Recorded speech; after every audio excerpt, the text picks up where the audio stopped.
Sì, abbiamo vinto le elezioni, credo che le abbiamo vinte perché abbiamo parlato al cuore della gente, facendo capire quali sono i programmi che abbiamo e anche quello che sappiamo fare.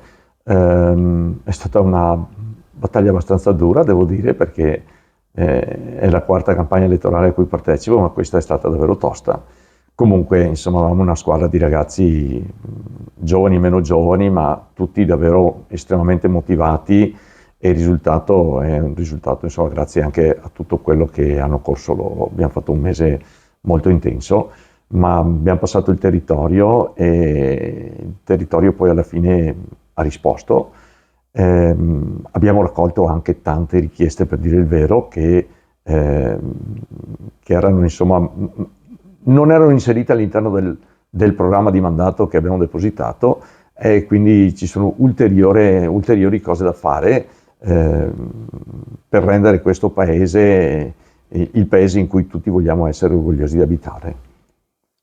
Prossimi passi che compirete?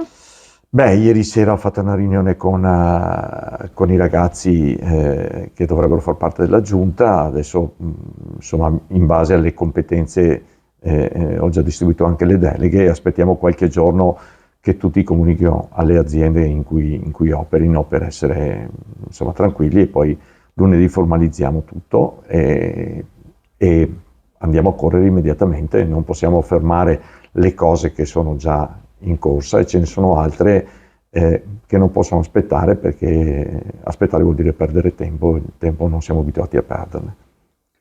Si aspettava questo risultato? Ci sperava? Beh, sì, ovviamente quando si corre ci si aspetta il risultato, per dire il vero mi aspettavo anche qualche cosa in più, ma però bisogna essere pronti anche a perdere e quindi insomma siamo contenti di quello che è stato il risultato, adesso dobbiamo dimostrare alla cittadinanza che apprendiamo e che siamo in grado di portare avanti quello che loro ci richiedono.